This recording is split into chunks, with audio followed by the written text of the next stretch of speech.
And the same with me. You won't be headbutting me. Don't come anywhere near me, nowhere in the vicinity within my jab, or you will be getting ironed out. You'll be unconscious.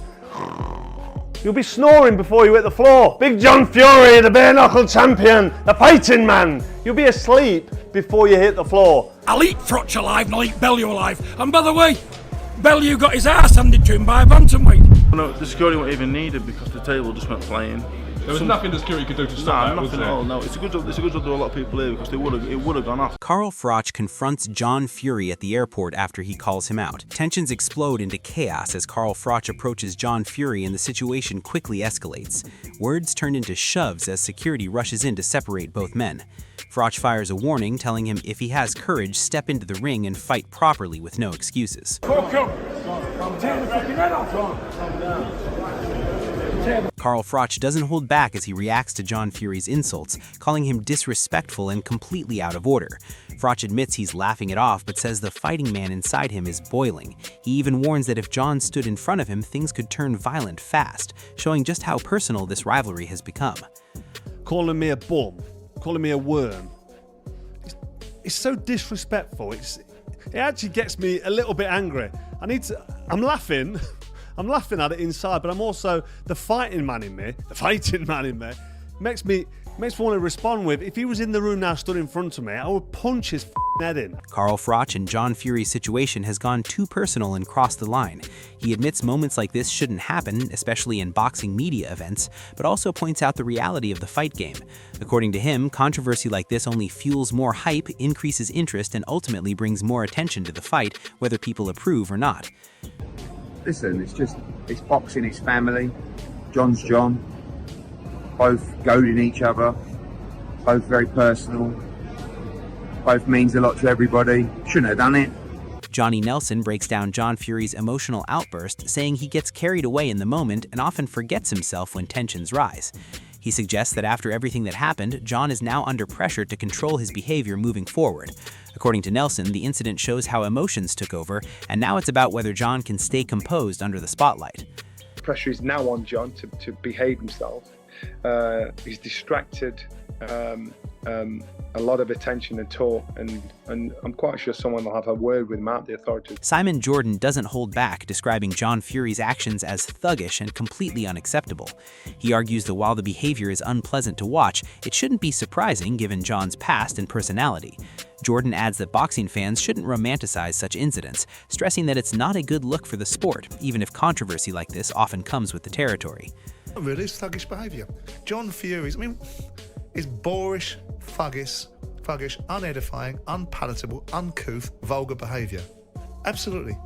But what do you expect from John Fury? John Fury's been in prison for gouging someone's eyes out. What did you expect him to do? Convert into a Samaritan? Is it a nice look? No. Was it a nice look over the years in boxing about so many things? This ridiculous sentimentalising of society and expecting everyone to behave in their best version of... Carl Froch blasts John Fury's behavior, calling it thuggish and completely unacceptable. He says John acts aggressively, then laughs it off while still making threats, which he feels sends the wrong message. Froch insists this kind of attitude only disrespects the sport and crosses the line, urging John to stay out of his way and stop interfering in the build-up to the fight. Like a thug in a disgusting manner, and then he's able to just laugh it off and joke it off and say, you know what, anyone comes near me, they're going to get a headbutt. So it's kind of justified what he's done. He's been vindicated for what he's done, as in, yeah, it's okay to go around like that and behave like an imbecile, and then still laugh and joke and still threaten to headbutt me in Bellew. I've told you what I think about headbutting this too. Gareth Davies describes how the situation nearly exploded into a full-scale brawl, with both entourages packed and tensions running extremely high. He reveals there were around 25 people on each side, plus hundreds of media watching closely. According to him, things could have turned chaotic, but quick action from security prevented disaster and brought the situation under control before it escalated further. A huge brawl in there because both entourages are huge, about 25 in each team. There's about 150 international media here as well in the mezzanine floor.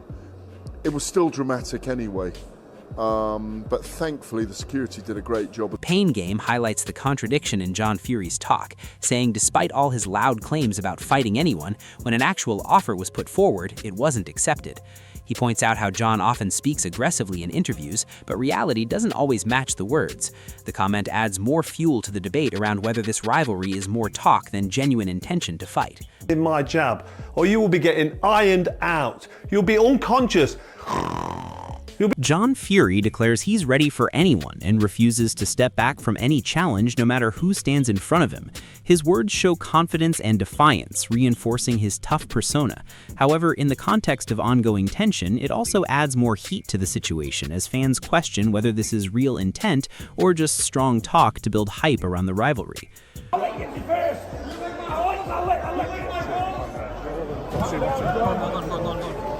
Roman Fury jumps into the tension, defending his family and backing his father's aggression, saying critics are unfairly targeting the old man. He suggests there are younger fighters ready to step in and warns Carl Froch directly, claiming he would beat him if it came to a fight. The statement adds more fire to the feud, escalating the rivalry and intensifying public interest in the clash. I'm the old man, and the old man will go to town. But there's enough young men what will sort him out for them. You want some smoke from Carl Froch? I'll be Carl Froch. I don't know you, but I'm backing Carl. I'll get Carl Froch. Oleksandr Usyk gives a calm but clear reaction to the ongoing drama, saying the issue lies within the Fury team and especially the behavior around John Fury. He doesn't get dragged into the emotions, instead pointing out that the problem is internal to their camp rather than the wider boxing world. Usyk's comment adds a more controlled perspective, contrasting the heated exchanges elsewhere. Bad behavior, Fury team, Fury father. It's problem only. Johnny Nelson gives his take on the situation, suggesting Carl Froch will come out aggressively if things escalate further, especially after the recent tension. However, he also acknowledges that John Fury's behavior has already achieved its purpose by creating buzz and getting people talking about the fight. According to Nelson, whether people agree with it or not, the drama has successfully increased attention and excitement around the event. He implies that in boxing, controversy often becomes promotion, and John Fury's actions have clearly played a role in building anticipation and keeping the spotlight firmly on the rivalry. Fine, because I'm quite sure Carl's going to rip the life out of John after today. I think John did the job. John did the job and got the excitement going, got people talking. That's exactly what he did. Adalipo reacts to John Fury charging straight towards Carl Froch during the heated moment, saying it was unclear what would have happened if security hadn't stepped in. He suggests the situation was already on the edge of turning chaotic, with tensions running extremely high in the room. Adalipo adds that in many ways, this kind of confrontation has become part of the entertainment around press conferences, even though it crosses professional boundaries. The incident highlights how quickly verbal drama in boxing can escalate into physical confrontation when emotions take over. Being John Fury went straight for him. I'm not quite sure what he was going to do if he got to him, but I guess that was the entertainment from the press conference. Carl Froch and John Fury is seen as a difficult matchup to call. He leans slightly towards Froch due to his elite boxing background, while also acknowledging John Fury's toughness and raw aggression. Oliver also points out that John didn't only target Froch, but even went at Lennox Lewis, showing how widespread the tension became. His reaction reflects the unpredictability of the situation and how the confrontation blurred the line between promotion and genuine hostility. John Fury, Carl Froch, who wins that one? Difficult one to call, that, isn't it? You got to go with the Cobra. You got to go with the Cobra, mate. Really? The Cobra's dangerous. He's still in shape. 48 years of age. John's standing over there behind you. You got to go with John Fury. Yeah, no, it kicked off a little bit, but it wasn't only Carl Froch that he went into either, did he? He actually went into Lennox Lewis as well. He started steaming into Lennox Lewis a little bit, and I go, whoa, who wins that one? John Fury doubles down on his tough image, claiming he's willing to do everything his own way without trainers or structured preparation. He describes a raw, bare-knuckle lifestyle approach, presenting himself as a man who relies purely on toughness, endurance, and mentality. His words are aimed at proving he doesn't need traditional boxing systems to stand his ground. However, in the context of the ongoing tension, this also reinforces why critics see him as unpredictable. The statement adds more intensity to the rivalry, feeding the narrative that John thrives on chaos and confrontation. Another running video this morning, but not just a running video.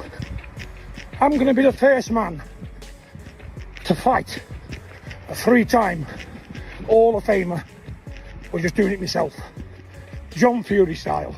Running, bare knuckle, heavy bag, eating, living in the woods, chopping trees, eating the filth of the earth. I'm doing it gypsy style. And I'm going to prove to everybody out there where... Eddie Hearn gives a blunt but honest take on a potential clash between Carl Froch and John Fury, saying he would never back against Froch in a street-style fight.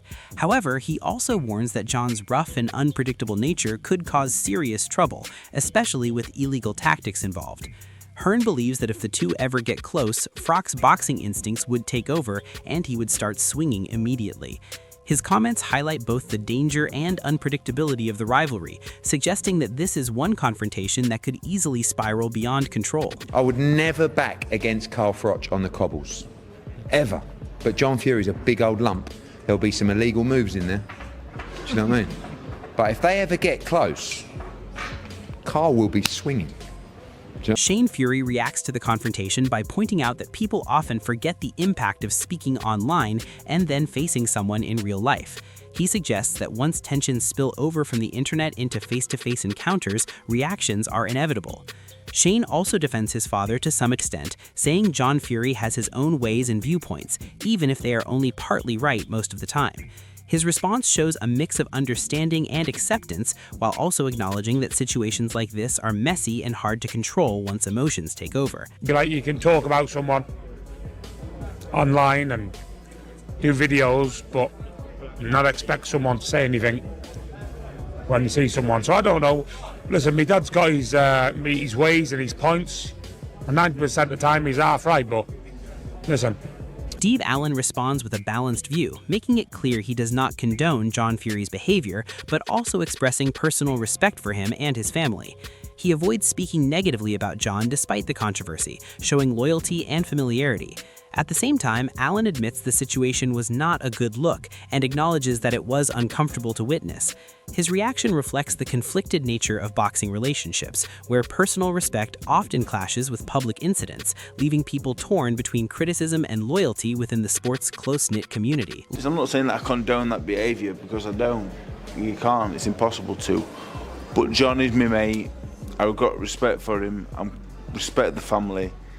We're cool.